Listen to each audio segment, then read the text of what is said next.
She was supposed to be a sleeper weather disturbance to quietly pass by with little or no incident, but Christine has turned out to be the unexpectedly scary storm, bringing unprecedented flooding and misery north and south of the country. Warm greetings on a wet Wednesday afternoon to all. Yours truly, Clazel Pardilia, and this is PTV News Now. Tropical storm Christine has brought widespread flooding and misery to Region 7 or 7 regions of the country, from down south in Zamboanga to Maguindanao in the Barm, to Tagbilaran City in Bohol to Cagayan Valley, the Ilocos region, the Cordilleras, Calabarzon, Mimaropa, Caraga, and the hardest hit by far, Region 5 or the Bicol region. Just as quick as the rains fell and flood waters rose, disaster response and evacuation by teams from LGUs, the military kept pace, moving the stranded and those caught off guard to dry and higher grounds or safe spaces and places of refuge. Military response was praiseworthy as soldiers and volunteers worked through the night to extract women, children, and the elderly as raging flood waters threatened to sweep houses and people downstream.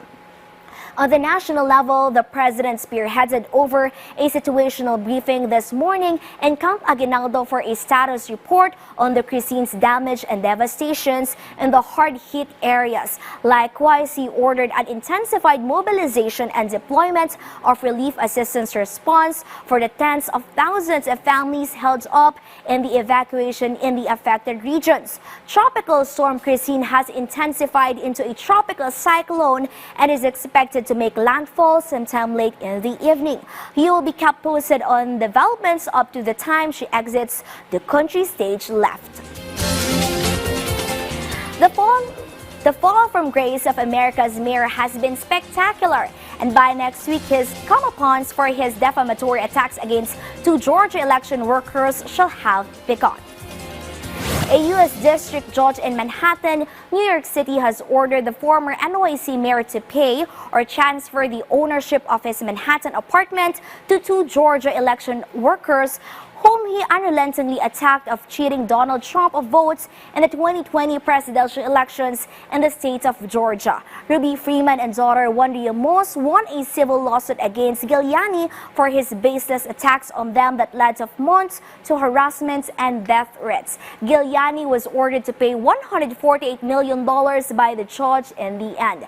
Giuliani has also been ordered to transfer ownership of his 1980 vintage Mercedes-Benz Coupe, once owned by Lauren McCall, a Yankee pinstripe jersey signed by Joe DiMaggio, a diamond ring, and 26 luxury watches.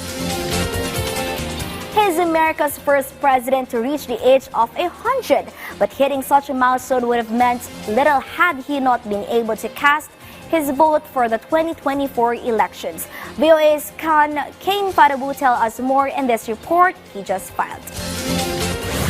Philip Kurland is surrounded by politics. These are the top 2 selling buttons. If there's a button or badge supporting a political candidate, chances are Kurland has it. We're the largest retail political memorabilia dealer in the United States.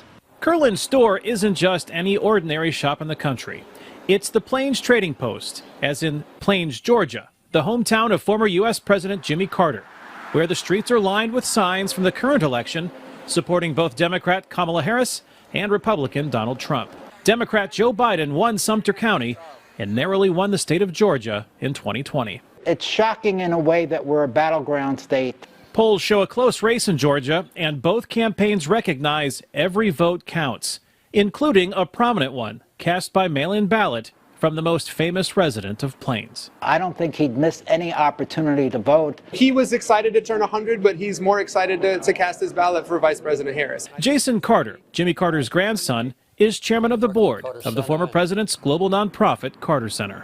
At the end of his 100-year life, that is continuing on, as we know, to have grown up in the segregated South and for his one of his last political acts to be helping to elect a black woman as a president, I do think it would be important. President Carter has already said that it was important for him to be able to vote for Barack Obama in 2008. Joe Crespino is a professor of history at Emory University.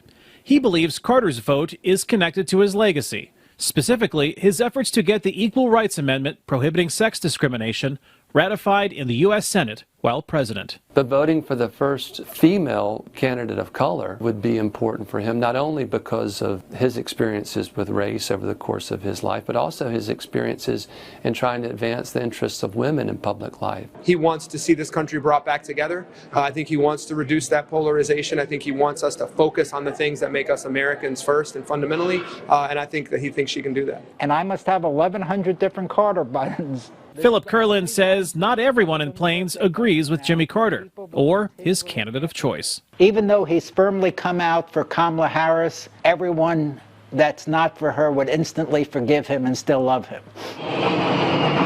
As Election Day nears, Jimmy Carter continues to receive hospice care in his modest home on the edge of his hometown, not far from the preserved Depression-era farm where his story began 100 years ago. Kane Fairbaugh, VOA News, Plains, Georgia.